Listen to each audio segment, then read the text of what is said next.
La humillación vino de quien más se parecía a mi padre.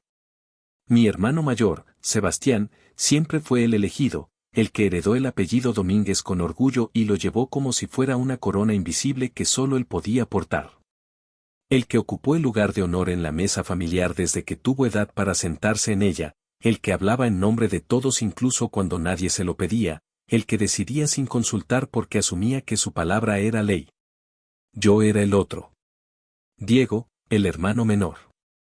El que no servía para negocios, según repetían con tono de lástima apenas disimulada. El que soñaba demasiado, el que leía libros en lugar de estudiar balances contables. El que siempre estaba un paso atrás, 2 escalones abajo, en el lugar donde la sombra de Sebastián cubría todo. La reunión se organizó en la vieja casa familiar de Oaxaca, esa construcción de adobe y tejas rojas que había pertenecido a nuestro abuelo Mateo antes de pasar a manos de mi padre. Las paredes gruesas guardaban décadas de memoria, desde los tiempos cuando el abuelo construyó su imperio de telas desde cero hasta convertirse en uno de los comerciantes más respetados de la región. La casa olía a historia, a café de olla que mi madre preparaba en la cocina, a copal que siempre se quemaba en el altar de la Virgen de Guadalupe en el recibidor. Sebastián insistió en que todos estuvieran presentes para anunciar cambios importantes en la empresa familiar. No para compartir decisiones, no para consultarlas, sino para exhibirlas como quien exhibe trofeos ganados en batallas que nadie más peleó. Desde que entré esa tarde, sentí el aire cargado, espeso como la humedad antes de la tormenta de verano.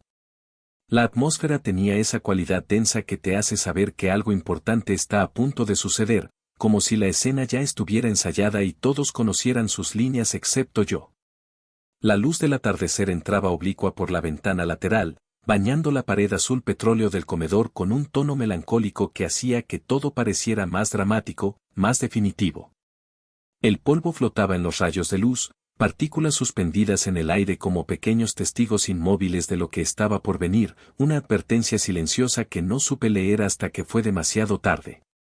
La mesa larga de madera de mezquite estaba preparada como para una junta formal de negocios. Documentos organizados en carpetas de colores, un proyector portátil conectado a una laptop, vasos de agua con hielo que sudaban condensación sobre la madera pulida. Mis padres ya estaban sentados, mi madre con su rebozo de seda sobre los hombros aunque no hacía frío, mi padre con esa expresión impenetrable que siempre usaba en asuntos de dinero. Mis tíos habían llegado también, Aurelio y Patricia, junto con mis primos mayores que trabajaban en diferentes áreas de la empresa. Todos miraban hacia donde Sebastián se paseaba con esa confianza que solo viene de saberse respaldado, protegido, elegido. Mi hermano tomó la palabra sin pedirla, sin esperar a que mi padre le diera permiso o le cediera el espacio. Simplemente se puso de pie, apoyó las manos sobre la mesa con gesto territorial y me miró con una sonrisa torcida que conocía demasiado bien. Era la sonrisa que usaba cuando estaba a punto de hacerme sentir pequeño, insignificante, cuando necesitaba recordarme y recordar a todos mi lugar en la jerarquía familiar. Antes de empezar, dijo con voz clara que llenó el comedor, quiero dejar algo claro. Aquí hay gente que carga el peso de esta familia, que se rompe el lomo día tras día para mantener vivo el legado del abuelo Mateo, para que el apellido Domínguez signifique algo en el mercado de telas de Oaxaca y más allá. Y luego hay otros, hizo una pausa deliberada mirándome directamente, que solo estorban. El silencio que siguió fue del tipo que duele físicamente. Algunos de los presentes rieron con esas risas nerviosas e incómodas que la gente produce cuando no sabe cómo reaccionar ante algo cruel pero dicho con tanta confianza que parece estar justificado. Otros bajaron la mirada hacia sus manos, hacia la mesa, hacia cualquier lugar que no fuera mi rostro. Yo sentí la mandíbula endurecerse involuntariamente, los músculos tensándose como cuerdas de guitarra a punto de romperse, pero no respondí. No todavía. Había aprendido durante años que responder a Sebastián solo le daba más munición, más razones para demostrar su superioridad. Él continuó entonces, con el tono de quien tiene todo el derecho del mundo a juzgar, enumerando mis supuestos errores uno por uno como fiscal leyendo cargos criminales. Habló de cuando intenté estudiar literatura en lugar de administración de empresas, como si elegir seguir mi pasión fuera evidencia de inmadurez fundamental. Recordó la vez que sugerí que la empresa debería modernizarse digitalmente, presentándolo como si hubiera propuesto tirar por la borda décadas de tradición familiar. Mencionó cada pequeño fracaso, cada tropiezo de juventud, exagerándolos hasta convertirlos en catástrofes monumentales. Contó historias incompletas, quitándoles contexto deliberadamente para hacerlas parecer vergüenzas completas. Me llamó inmaduro, como si a mis 32 años todavía fuera un niño que necesitaba ser guiado. Me llamó inútil, la palabra cortando el aire como navaja afilada. Me llamó dependiente, como si yo no hubiera trabajado, no hubiera intentado construir algo propio fuera de la sombra familiar. Si no fuera por mí, remató con teatralidad digna de actor de telenovela, tú no tendrías nada. Ni casa donde vivir, ni comida que comer, ni un peso en el bolsillo. Todo lo que tienes existe porque yo cargo con la responsabilidad que tú nunca quisiste asumir. La humillación fue total, calculada, ejecutada con precisión quirúrgica. Pública. Inapelable. Definitiva. Mi madre no intervino, algo que me dolió más de lo que esperaba. Simplemente miró hacia otro lado como hacía siempre cuando Sebastián decidía ponerme en mi lugar. Mi padre observó en silencio, con esa expresión neutral que podía significar cualquier cosa pero que en este contexto parecía aprobación tácita del ritual de degradación pública al que estaba siendo sometido. Yo miré la mesa mientras Sebastián hablaba. Documentos, carpetas de diferentes colores, un cuaderno viejo con pasta de cuero gastado, fotografías antiguas en blanco y negro de nuestro abuelo Mateo frente a su primera tienda de telas. Todo estaba ahí desde antes de que yo llegara, preparado con anticipación, esperando este momento específico. Y ahí, entre los papeles oficiales y las fotos familiares, vi algo que reconocí inmediatamente. Un sobre amarillento, delgado, con la letra característica de mi abuelo en el frente.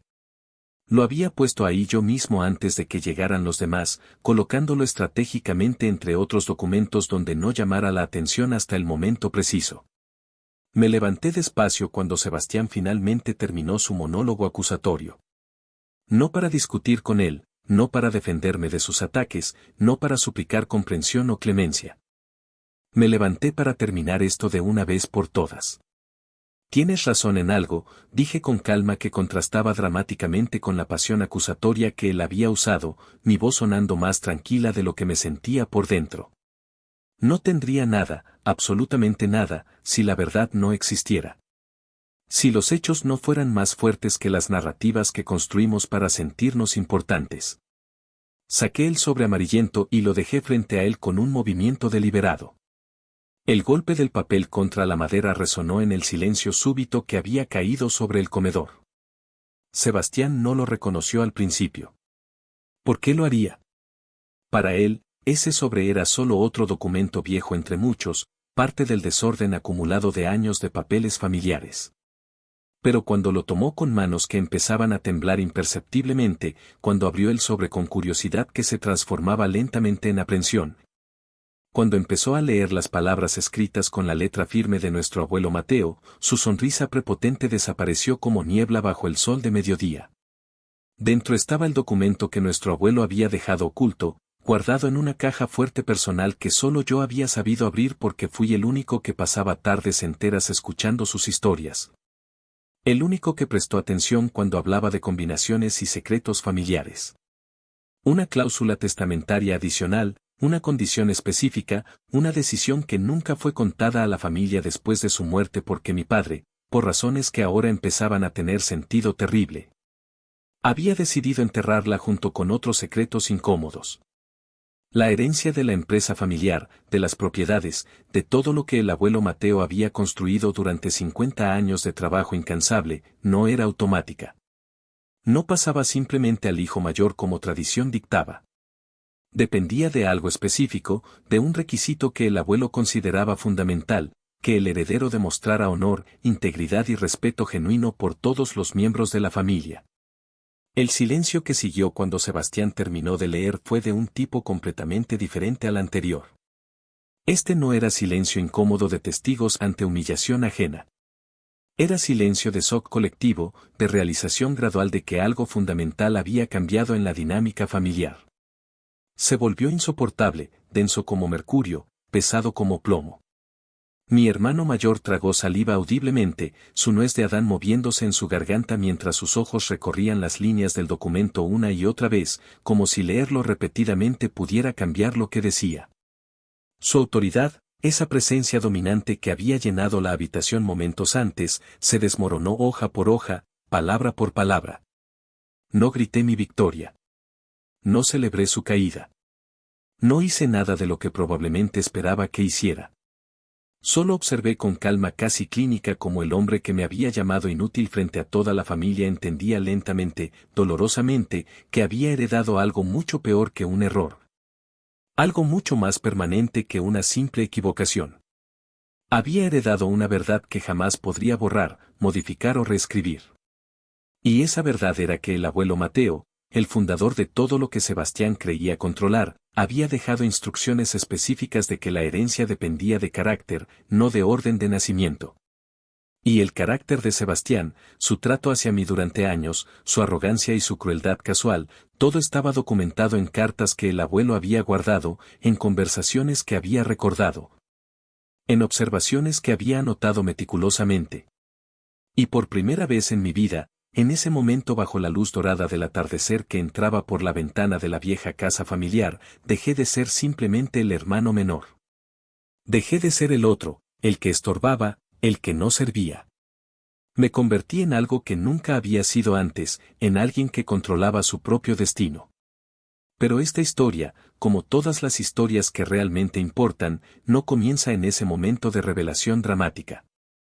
Comienza mucho antes, en una infancia marcada por comparaciones constantes y un favoritismo tan obvio que hasta los extraños lo notaban. Sebastián nació 3 años antes que yo, en una época cuando mis padres todavía luchaban por establecerse.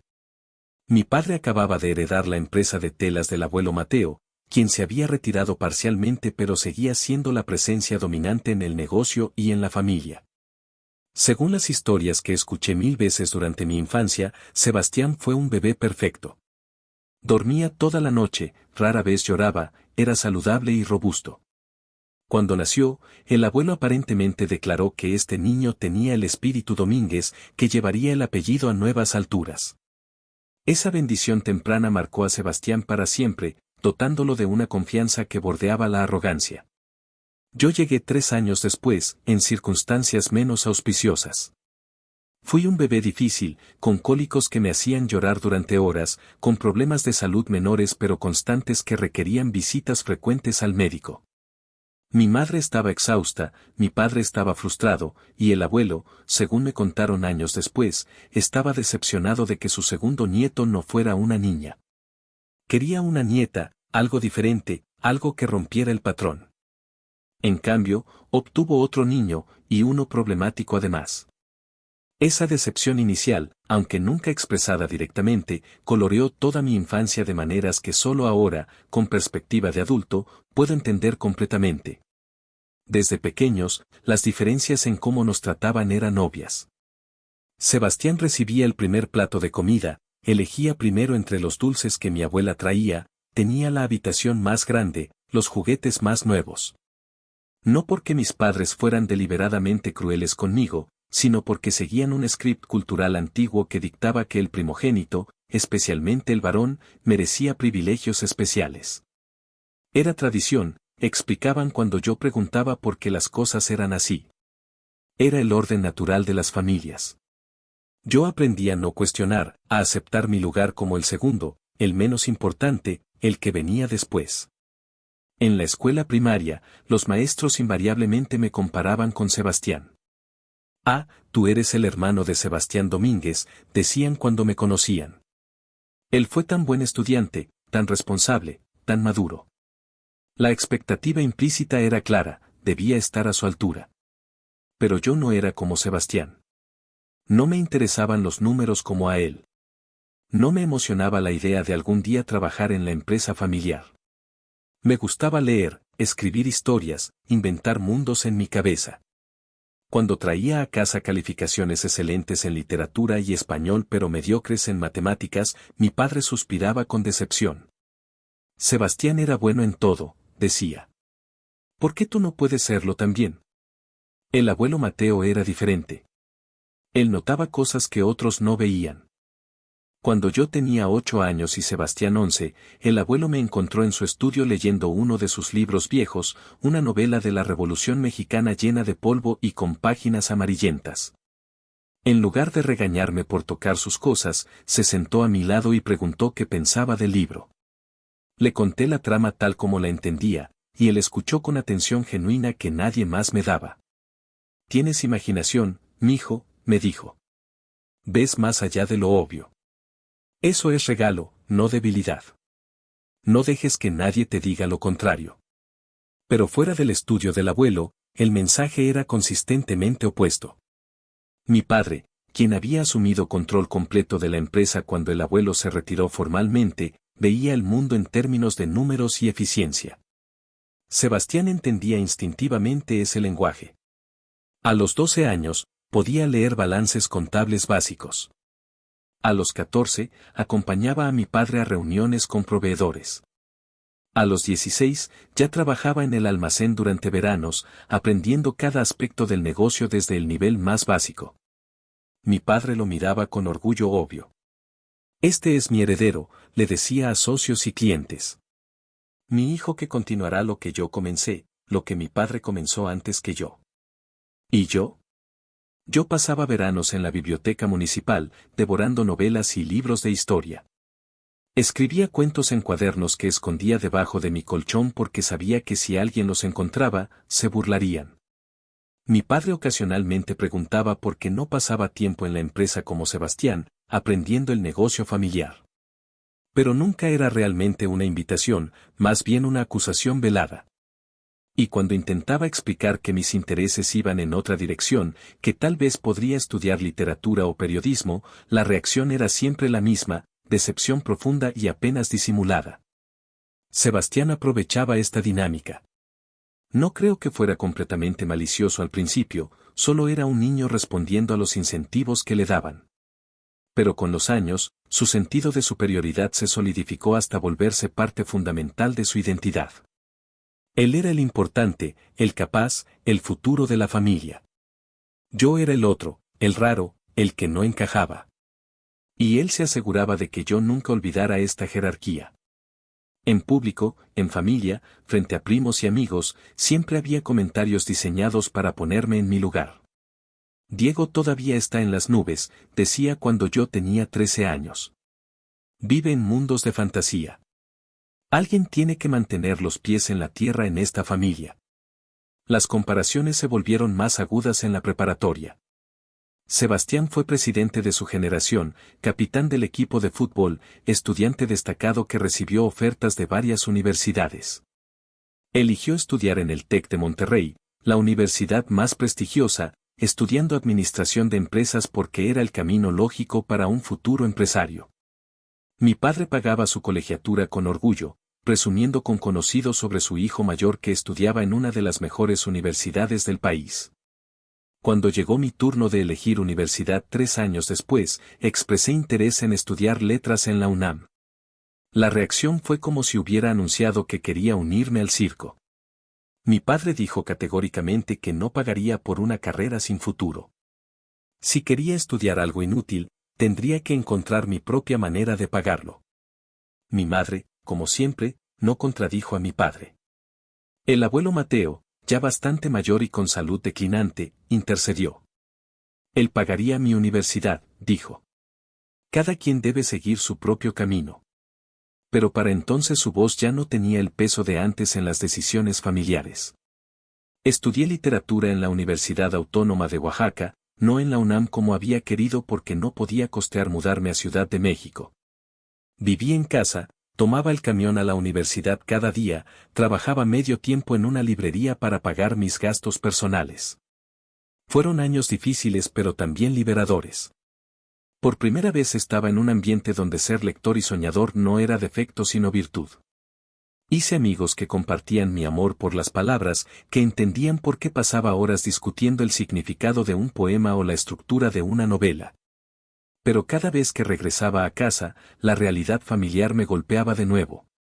Sebastián ya había terminado su carrera y trabajaba a tiempo completo en la empresa.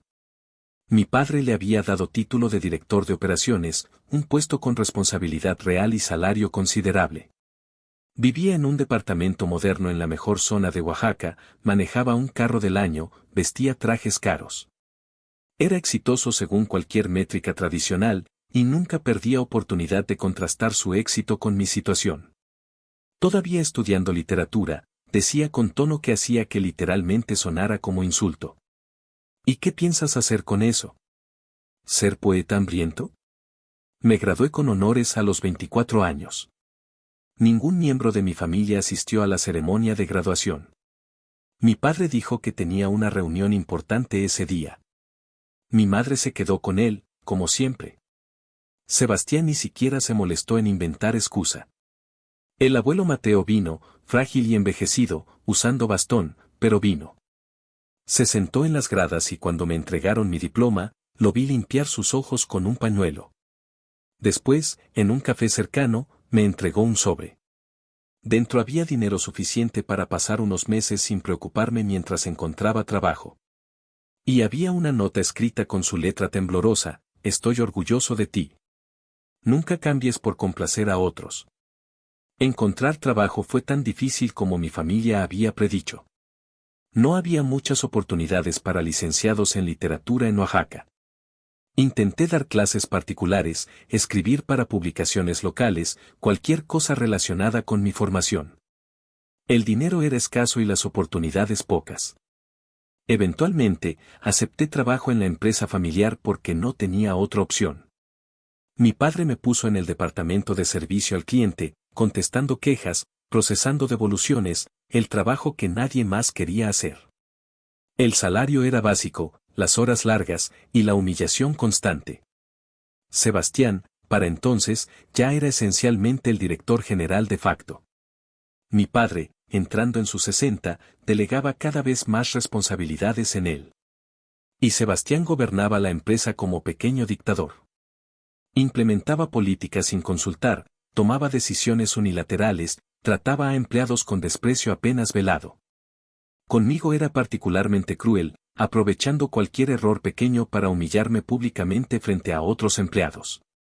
En las reuniones mensuales, cuando revisaban el desempeño de diferentes departamentos, siempre encontraba manera de señalar deficiencias en servicio al cliente, implicando que eran mi culpa aunque yo tuviera poco control sobre sistemas y políticas establecidas mucho antes de mi llegada. El abuelo Mateo falleció cuando yo tenía 27 años. Fue rápido, al final. Un día estaba bien, o al menos tan bien como podía estar un hombre de 87 años. Al siguiente, sufrió derrame cerebral masivo que lo dejó inconsciente. Murió 2 días después sin recuperar la conciencia. El funeral fue grande, con cientos de personas que vinieron a presentar respetos al hombre que había sido pilar de la comunidad comercial de Oaxaca durante décadas. Sebastián dio el elogio principal, hablando de legado y tradición, de honor y familia.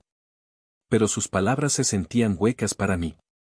Él había visitado al abuelo esporádicamente en sus últimos años, siempre con prisa, siempre ocupado con asuntos más importantes. Yo había ido cada semana.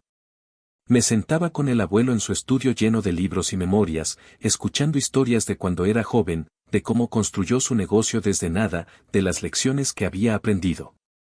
Él me mostraba documentos viejos, fotografías antiguas, cartas de décadas atrás. Compartía su sabiduría no sobre cómo hacer dinero, sino sobre cómo vivir con integridad. La riqueza sin honor es pobreza disfrazada, me decía. Los números en el banco no definen el valor de un hombre. Lo define cómo trata a otros, especialmente a quienes no pueden darle nada a cambio. Una semana antes de morir, el abuelo me llamó a su casa. Estaba más débil de lo usual, su voz apenas un susurro. Me pidió que abriera su caja fuerte personal, algo que nunca había hecho frente a nadie más. Me dio la combinación, números que correspondían a fechas significativas de su vida.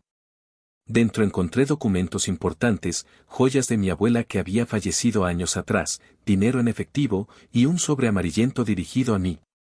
Este es para ti, dijo. Ábrelo solo cuando sea necesario. Sabrás cuándo es el momento correcto.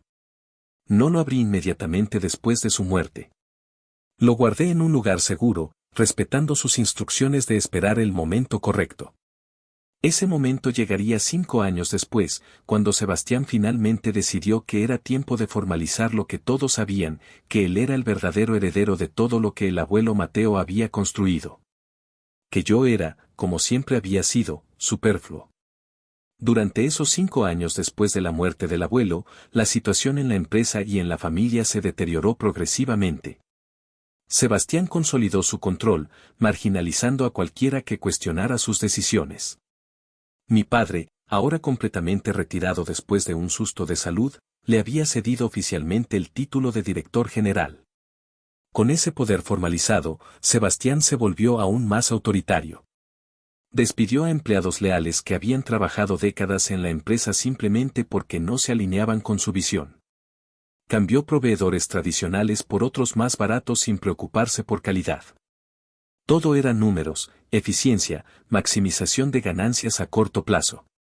Yo seguía en mi puesto de servicio al cliente, ahora ganando apenas suficiente para vivir en un departamento pequeño que rentaba en las afueras de la ciudad. Había intentado buscar otros trabajos, pero en una ciudad como Oaxaca. Las oportunidades eran limitadas y el apellido Domínguez era suficientemente conocido que potenciales empleadores asumían que si estaba buscando trabajo fuera de la empresa familiar, debía haber algún problema serio conmigo. Estaba atrapado, tanto económica como socialmente.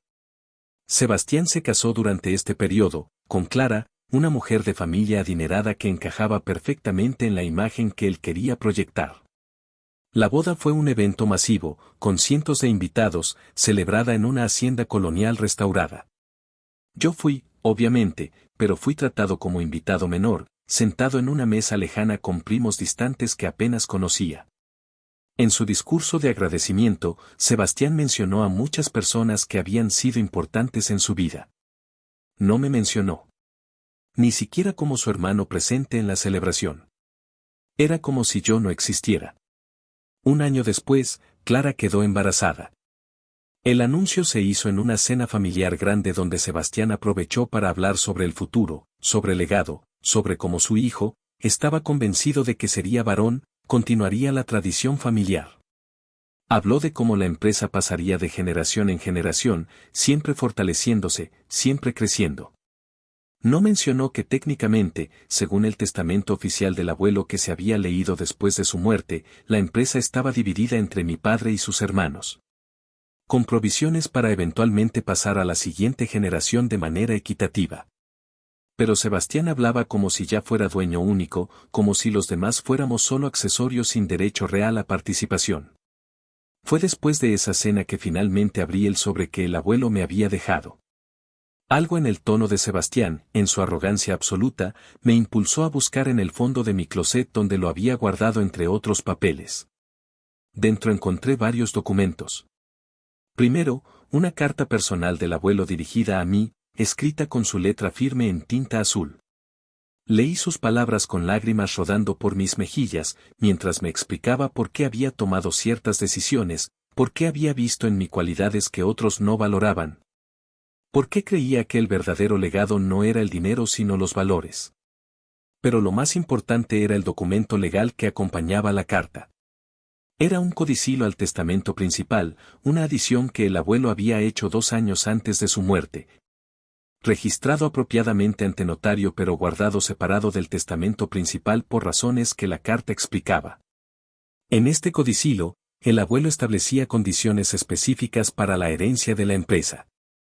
Especificaba que quien controlara la empresa debía demostrar no solo competencia comercial sino también integridad personal, respeto por todos los empleados y miembros de familia, y adherencia a los valores que él había establecido al fundar el negocio. Más importante, el codicilo incluía cartas que el abuelo había guardado durante años, documentando incidentes específicos donde Sebastián había mostrado falta de estas cualidades. Cartas que yo le había escrito cuando era más joven, contándole sobre humillaciones que sufría. Cartas de empleados que habían acudido al abuelo con quejas sobre el trato de Sebastián. Observaciones propias del abuelo sobre conversaciones que había presenciado, comportamientos que había notado. Era un expediente detallado de todo lo que estaba mal con Sebastián como heredero del legado familiar. El documento especificaba que si el heredero designado, en este caso, por tradición y expectativa, Sebastián, no cumplía con estos requisitos de carácter, control de la empresa debía pasar a otro miembro de familia que sí los demostrara. Y el abuelo había sido claro en su evaluación. Diego, escribió, es quien verdaderamente entiende lo que intenté construir. No solo un negocio, sino legado de integridad. La pregunta era qué hacer con esta información. Durante meses después de leer los documentos, luché con la decisión. Parte de mí quería simplemente olvidar todo, seguir con mi vida pequeña y tranquila, evitar el conflicto masivo que sabía que esto causaría. Pero otra parte, la parte que había sido humillada y minimizada durante toda mi vida, sabía que el abuelo me había dado este documento por una razón. No era sobre dinero o poder. Era sobre justicia, sobre validación de que el camino que había elegido, los valores que había mantenido a pesar de presión constante para cambiar, eran correctos y valiosos. La decisión final llegó cuando Sebastián anunció que organizaría una reunión familiar formal para discutir reestructuración de la empresa. Había decidido, dijo, convertir el negocio de sociedad familiar en corporación donde él sería accionista mayoritario con poder de decisión absoluto. Los demás miembros de familia recibirían pagos mensuales fijos pero sin voz en operaciones o estrategia. Era, esencialmente, formalizando el control que ya ejercía de facto, eliminando cualquier pretensión de que esto era empresa familiar donde todos tenían participación. Mi padre, cuya salud había declinado significativamente, aprobaba todo lo que Sebastián proponía. Mis tíos, Aurelio y Patricia, habían sido marginalizados durante años y estaban cansados de pelear. Parecía que Sebastián finalmente obtendría lo que siempre había querido, control absoluto, incuestionable, permanente. Y yo sabía que si permitía que esto sucediera, si dejaba que esta reunión procediera sin intervención, estaría traicionando memoria del abuelo Mateo y todo lo que él había intentado proteger. Así fue como llegamos a esa tarde en la vieja casa familiar, bajo la luz dorada del atardecer que entraba por la ventana. Con toda la familia reunida para presenciar lo que Sebastián pensaba sería su coronación final como patriarca indiscutido de los Domínguez. Él había preparado su presentación cuidadosamente, con documentos legales listos para firmar, con proyecciones financieras impresionantes que mostraban cómo su liderazgo había incrementado las ganancias. Con un plan detallado del futuro que él había diseñado unilateralmente. Y había preparado también su humillación final de mí, asegurándose de que todos entendieran que yo no tenía lugar en este futuro excepto como receptor de caridad. Como el hermano fracasado que dependía de la generosidad del exitoso. Que quedara claro, había dicho mientras me miraba con esa sonrisa torcida, quien carga el peso de esta familia y quien solo estorba. Había enumerado mis fracasos meticulosamente, convirtiéndolos en narrativa de mi absoluta incompetencia. Si no fuera por mí, había concluido triunfalmente, tú no tendrías nada. Pero yo había traído el sobre amarillento. Lo había colocado estratégicamente entre los documentos en la mesa antes de que él comenzara su presentación. Y cuando finalmente me levanté, cuando saqué ese sobre y lo puse frente a él, vi en sus ojos el momento preciso en que su confianza comenzó a resquebrajarse. No entendía todavía qué era lo que estaba mirando, pero su instinto le decía que algo estaba mal, que su narrativa cuidadosamente construida estaba a punto de colapsar. Mientras Sebastián leía el documento, el silencio en el comedor era absoluto. Vi a mi padre inclinarse hacia adelante, frunciendo el ceño, tratando de entender qué estaba pasando. Mi madre se llevó la mano al pecho en ese gesto que hacía cuando estaba nerviosa. Mis tíos se miraron entre sí con confusión. Todos sabían que algo significativo estaba sucediendo, pero nadie entendía todavía exactamente qué.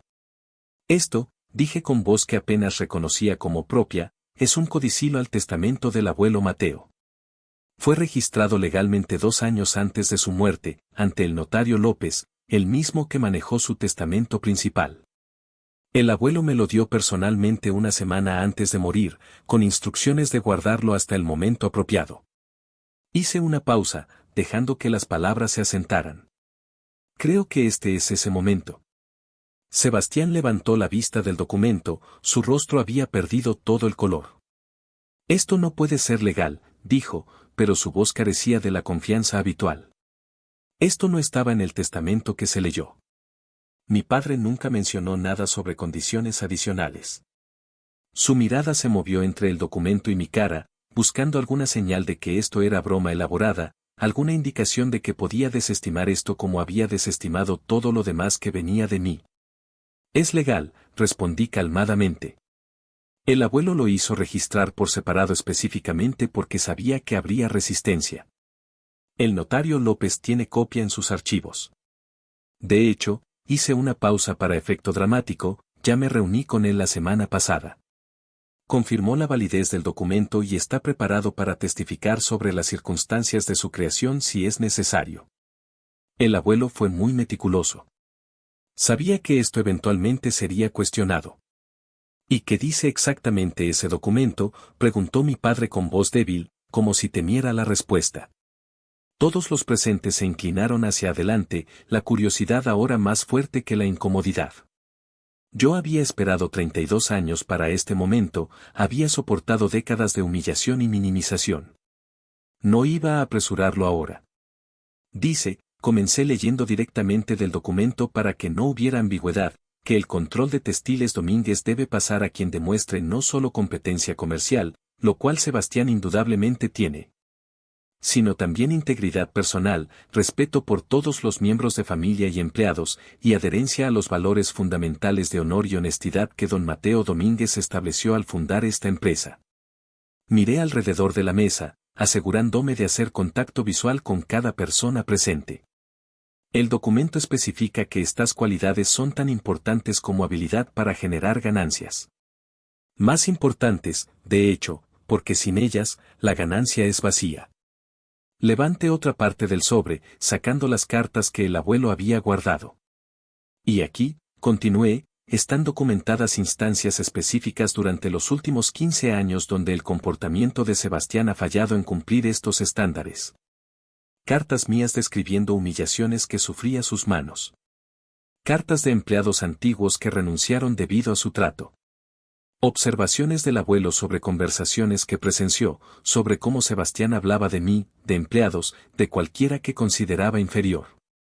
Todo documentado, todo fechado, todo guardado meticulosamente por un hombre que sabía exactamente qué tipo de líder necesitaba su empresa. La humillación que había sufrido momentos antes ahora estaba invertida completamente. Sebastián, quien había estado de pie dominando la habitación, ahora estaba sentado, encogido sobre la mesa, con manos temblando mientras sostenía documentos que destruían toda su narrativa de superioridad merecida. Pero no sentía alegría ante su caída. Solo sentía tristeza profunda por todo lo que podríamos haber sido como hermanos si el favoritismo y la comparación constante no hubieran envenenado nuestra relación desde el inicio. Mi tío Aurelio habló por primera vez. ¿Qué significa esto exactamente, Diego? ¿Estás diciendo que el testamento que leímos era incompleto? Su voz tenía tono de quien empieza a entender que ha sido engañado pero aún no puede procesar completamente las implicaciones. Él había trabajado en la empresa durante 30 años, siempre en segundo plano, siempre deferente a mi padre y luego a Sebastián. Ahora miraba todo con nuevos ojos. Significa, respondí cuidadosamente, que el abuelo dejó provisión para que control de la empresa pudiera ser reevaluado si el heredero presumido no cumplía con estándares de carácter que él consideraba esenciales. Y según estos documentos, según la evaluación del mismo abuelo antes de morir, Sebastián ha fallado consistentemente en cumplir esos estándares. El documento especifica que en tales casos, control debe pasar a otro miembro de familia que demuestre las cualidades requeridas. ¿Y ese serías tú?, preguntó mi padre, su voz mezcla de incredulidad y algo que podría haber sido acusación. ¿Tú, que nunca mostraste interés en el negocio? ¿Tú, que estudiaste literatura mientras tu hermano se preparaba para liderar? ¿Tú, que apenas puedes manejar tu propio departamento? La ironía de sus palabras, repitiéndome los mismos juicios que Sebastián había usado momentos antes, no pasó desapercibida para nadie. No se trata de interés en números o experiencia en comercio, respondí enfrentando su mirada directamente por primera vez en años. Se trata de valores, papá. De integridad. De tratar a las personas con respeto y dignidad. El abuelo construyó esta empresa sobre esos principios, no solo sobre ganancias. Y él vio, incluso cuando ustedes no quisieron ver, que Sebastián había perdido de vista esos principios. O tal vez nunca los tuvo para empezar. Esto es ridículo, explotó Sebastián finalmente, recuperando algo de su voz aunque sin la confianza anterior. Estás tratando de robar lo que es legítimamente mío basándote en las fantasías sentimentales de un viejo. Yo he multiplicado las ganancias de esta empresa. He modernizado operaciones. He establecido nuevos mercados. ¿Y tú qué has hecho? Leer libros y quejarte de que nadie te aprecia. Golpeó la mesa con el puño, haciendo saltar los vasos de agua.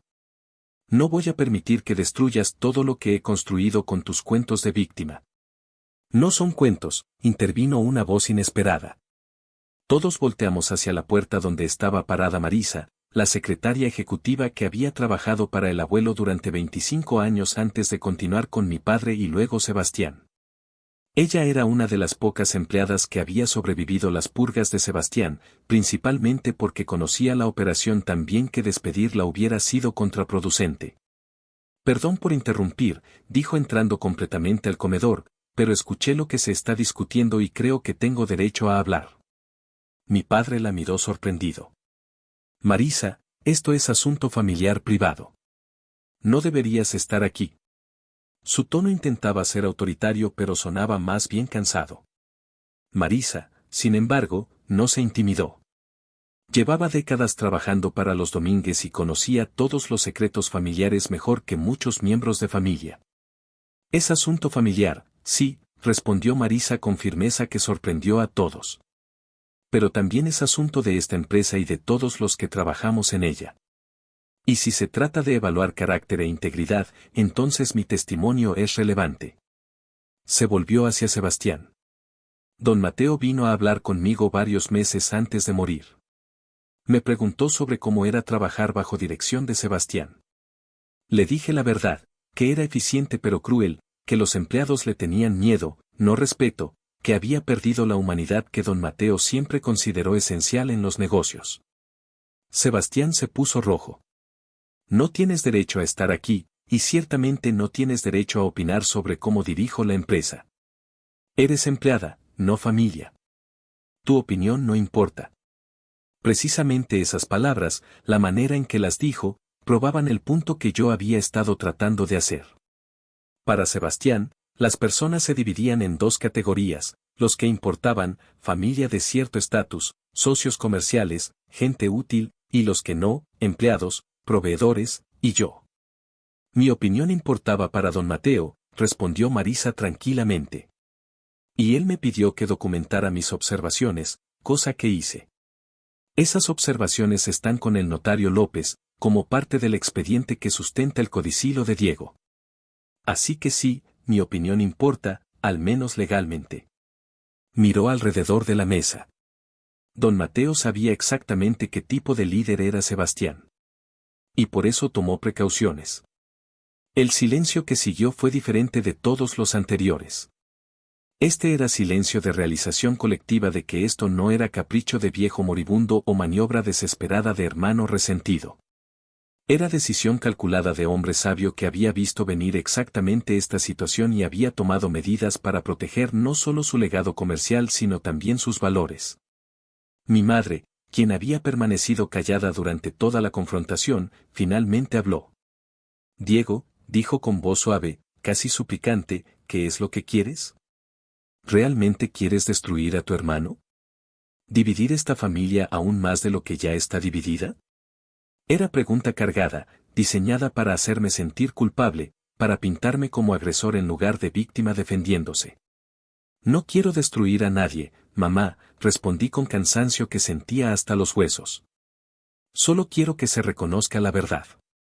La verdad de que el favoritismo que ustedes mostraron durante toda nuestra infancia no estaba justificado por méritos superiores de Sebastián sino por tradiciones obsoletas sobre primogénitos. La verdad de que el abuelo vio problemas en el carácter de Sebastián que ustedes eligieron ignorar. La verdad de que yo, a pesar de todos los juicios sobre mi inutilidad, he mantenido integridad y valores que son más importantes que números en balance contable. Mi tío Aurelio tomó el documento que Sebastián había dejado sobre la mesa y lo leyó cuidadosamente. Su expresión cambió gradualmente mientras procesaba las palabras del abuelo. Esto es auténtico, dijo finalmente. Reconozco la letra de papá. ¿Y su firma? Miró a mi padre. ¿Sabías sobre esto? Su tono acusatorio sugería que empezaba a sospechar que quizá mi padre sí sabía y había elegido ocultar el documento para asegurar que Sebastián heredara sin complicaciones.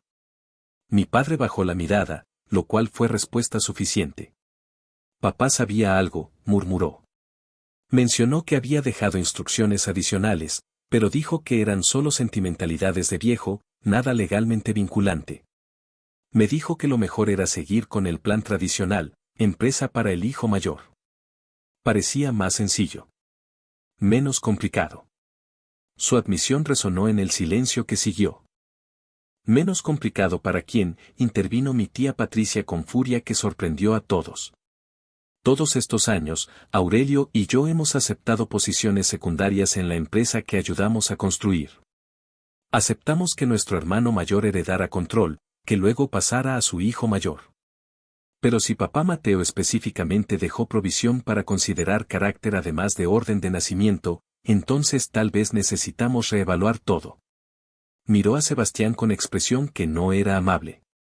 Porque francamente, Sebastián, has tratado a todos en esta familia que no eres tú como si fuéramos empleados prescindibles. La dinámica en la habitación había cambiado fundamentalmente. Lo que había comenzado como mi humillación pública se había transformado en juicio colectivo de Sebastián. Y él lo sentía. Vi el pánico empezando a filtrarse a través de su fachada de confianza. Esto es conspiración, dijo mirando alrededor desesperadamente. Todos ustedes están siendo manipulados por Diego, que siempre ha sido resentido, que nunca pudo aceptar que yo era mejor, más capaz. Ese documento probablemente es falso. El abuelo estaba senil en sus últimos años. No puede ser tomado como evidencia de nada. El notario López confirmó la autenticidad, repetí firmemente. Y el abuelo estaba completamente lúcido cuando lo creó.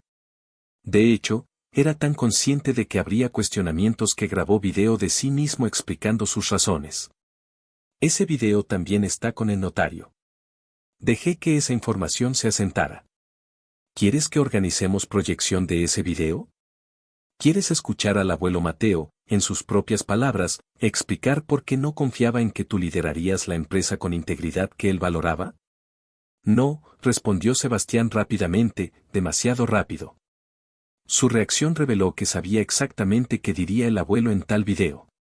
Sabía que su trato hacia mí, hacia empleados, hacia cualquiera que consideraba inferior, no resistiría escrutinio. Sabía que si el abuelo hablaba directamente a la familia desde más allá de la tumba, su caso sería indefendible. «¿Entonces qué propones?», preguntó mi padre finalmente, viéndose de repente muy viejo y muy cansado. Si este documento es legalmente vinculante, si el abuelo realmente quería que Diego tuviera opción de asumir control de la empresa, ¿qué hacemos ahora? No podemos simplemente ignorar sus últimas voluntades, pero tampoco podemos negar que Sebastián ha manejado la empresa exitosamente desde perspectiva financiera. Era pregunta legítima, y una que yo había considerado extensamente. No estoy pidiendo que Sebastián sea completamente removido, dije cuidadosamente. No soy tan ingenuo para pensar que puedo dirigir operaciones diarias de empresas sin la experiencia que él ha desarrollado. Pero tampoco voy a permitir que continúe operando como dictador sin consideración por valores que el abuelo consideraba fundamentales. Miré directamente a Sebastián. Propongo reestructuración real de liderazgo. Junta directiva con representación equitativa de ramas familiares, donde decisiones mayores requieren consenso, no aprobación de una sola persona. Sebastián puede continuar como director de operaciones, pero necesita reportar a junta, necesita justificar decisiones, necesita tratar a empleados y familia con respeto que todos merecen. Eso es absurdo, protestó Sebastián. Las empresas no funcionan por comité. Necesitan liderazgo fuerte, decisiones rápidas. Lo que propones es receta para estancamiento. Su argumento tenía cierta lógica, pero ignoraba completamente el punto central sobre valores y trato humano. Las empresas tampoco funcionan bien cuando son dirigidas por tiranos que alienan empleados y familia, contraataqué. El abuelo construyó este negocio sobre relaciones, sobre confianza, sobre reputación de integridad. Tú has estado erosionando eso sistemáticamente con tu enfoque de que solo números importan. He hablado con empleados, Sebastián. He escuchado cómo hablan de ti cuando creen que nadie importante está escuchando. Te tienen miedo, no respeto. Y el miedo puede funcionar a corto plazo, pero a largo plazo destruye empresas desde adentro. Mi tío Aurelio asintió lentamente. Diego tiene razón. He visto rotación de empleados triplicarse en los últimos 5 años. Gente que trabajó aquí durante décadas está renunciando. Y cuando he tratado de hablar contigo sobre esto, Sebastián, me has desestimado diciendo que los empleados son reemplazables. Pero papá Mateo nunca pensó así. Él valoraba lealtad y construía relaciones a largo plazo. Eso era parte de su éxito. La votación, cuando finalmente sucedió, no fue sobre quién dirigiría la empresa sino sobre qué tipo de estructura de gobierno tendría. Mi padre, enfrentado con evidencia clara de que el abuelo había previsto esta situación y había dejado instrucciones específicas, no tuvo opción real excepto aceptar que el codicilo era válido y vinculante. Sebastián luchó hasta el final, amenazando con demandas, con renunciar completamente, con todo tipo de represalias. Pero cuando quedó claro que la familia en general apoyaba reestructuración hacia modelo más colaborativo, finalmente cedió. Tomó meses implementar los cambios. Abogados tuvieron que ser consultados, documentos corporativos reescritos, acuerdos complejos negociados.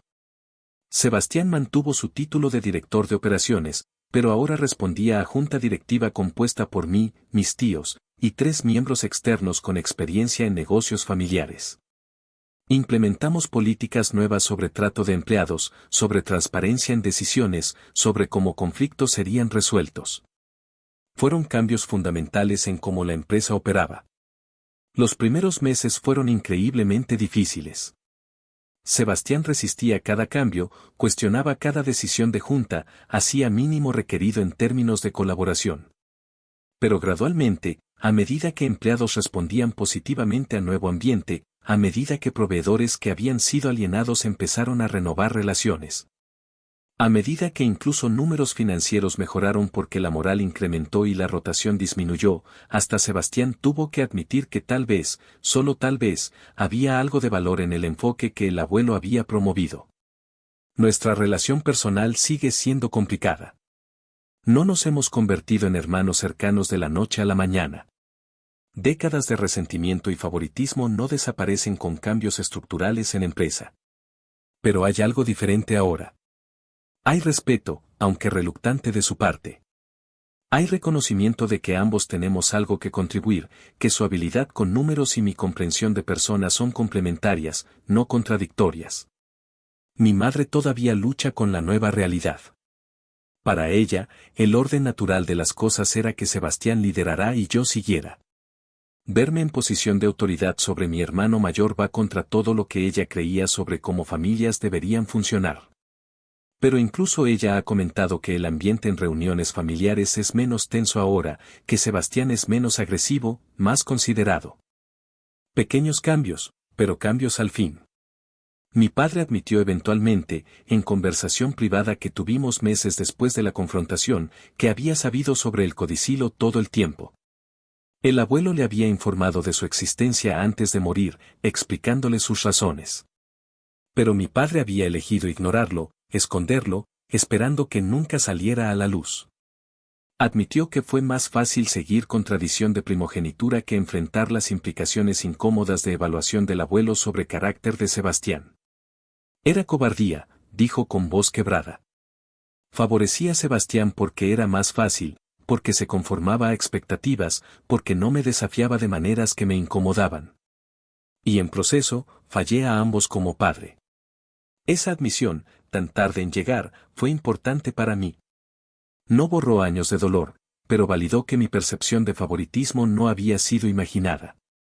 Había sido real, había sido dañina, y había casi destruido tanto nuestra familia como el legado que el abuelo trabajó toda su vida para construir.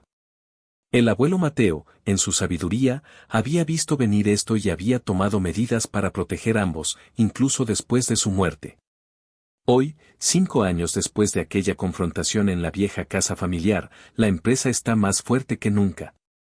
No solo financieramente, aunque las ganancias son saludables, sino en términos de cultura, de valores, de reputación en comunidad. Empleados hablan de Textiles Domínguez como buen lugar para trabajar, no solo como lugar donde pueden ganar sueldo. Proveedores disfrutan hacer negocios con nosotros porque nos tratamos mutuamente con respeto. La familia, aunque nunca será perfecta, al menos funciona con estructura que previene que una persona domine completamente. Sebastián y yo colaboramos ahora, aunque con límites claros. Él reconoce mi autoridad como presidente de junta directiva, aunque le cuesta. Yo reconozco su experiencia operacional, aunque a veces cuestiono sus métodos. Es relación de trabajo basada en respeto profesional más que amor fraternal, pero es infinitamente mejor que la dinámica tóxica que existía antes. Y para su crédito, ha empezado a cambiar. Lentamente, de mala gana, pero ha empezado a tratar empleados con más respeto, a escuchar opiniones de otros, a considerar que tal vez no siempre tiene todas las respuestas. Pienso frecuentemente en el abuelo Mateo. Ojalá hubiera vivido para ver cómo sus planes se desarrollaron, cómo el codicilo que creó eventualmente logró exactamente lo que esperaba, proteger sus valores mientras permitía que la empresa continuara. Era hombre sabio que entendió que verdadero legado no es lo que dejas en términos de dinero o propiedades, sino los valores que inculcas y proteges para futuras generaciones. Esa tarde en la casa familiar, cuando saqué el sobre amarillento y lo puse sobre la mesa frente a Sebastián, no estaba buscando venganza. Estaba buscando justicia, validación, reconocimiento de que el camino que había elegido, los valores que había mantenido a pesar de presión constante para conformarme, eran correctos. Estaba reclamando el legado que el abuelo había querido dejarme, no de dinero o poder, sino de integridad y humanidad en negocios. La humillación que Sebastián intentó infligirme ese día se convirtió en su propia humillación. Pero no porque yo buscara humillarlo, sino porque la verdad tiene manera de exponer lo que está oculto. Durante años había construido narrativa de su superioridad merecida, de mi inutilidad innata. Pero esa narrativa estaba construida sobre arena, no sobre roca. Y cuando el abuelo Mateo, desde más allá de la tumba, mostró la verdad documentada y verificable, la narrativa colapsó. Lo más importante que aprendí de todo esto es que valor de persona no está determinado por cuánto dinero gana o qué posición ocupa. Está determinado por cómo trata a otros, especialmente a quienes no pueden darle nada a cambio.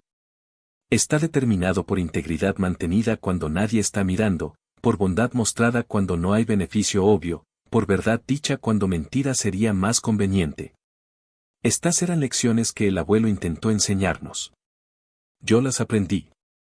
Sebastián está empezando a aprenderlas. Y tal vez, eventualmente, nuestra familia completa las internalizará. A todos los que se sienten como yo me sentí durante tantos años, como el hermano menor perpetuamente subestimado, como la persona que no encaja en molde que familia ha decidido es correcto, quiero decirles. Su valor no está determinado por qué tan bien se conforman a expectativas ajenas. Las comparaciones que otros hacen no definen su worth. Los juicios sobre su utilidad basados en criterios arbitrarios no determinan su verdadero potencial. Mantengan sus valores, sean fieles a ustedes mismos, y confíen que eventualmente, la verdad encontrará manera de revelarse. El abuelo Mateo me dio regalo que va mucho más allá del documento legal que cambió control de empresa familiar. Me dio validación de que camino que elegí, aunque incomprendido y menospreciado por otros, era correcto. Me dio prueba de que alguien vio mi valor cuando otros solo veían deficiencias. Me dio justicia cuando parecía que nunca llegaría. Y me dio herramienta para finalmente dejar de ser solo el hermano menor y convertirme en mi propia persona, definida por mis propios méritos.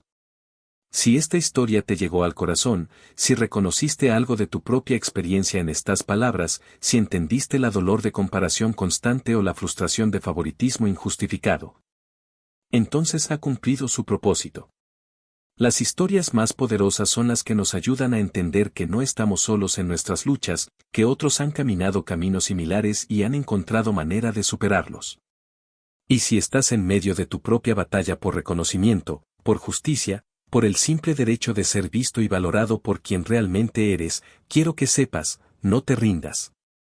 Mantén tu integridad. Vive según tus valores. Y confía en que la verdad, eventualmente, siempre encuentra su camino hacia la luz. Puede tomar años, como tomó en mi caso. Puede requerir valentía para finalmente hablar, como requirió de mí. Pero vale la pena.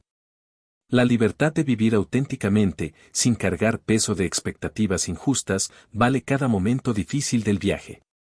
Gracias por escuchar mi historia. Gracias por permitirme compartir no solo el momento de confrontación dramática, sino todo el contexto que llevó a él, todas las pequeñas humillaciones que se acumularon durante años hasta que finalmente no pudieron ser ignoradas. Si quieres escuchar más historias como esta, historias de personas que enfrentaron injusticias familiares y encontraron manera de reclamar sus verdades, te invito a suscribirte a Historias para Distraerte.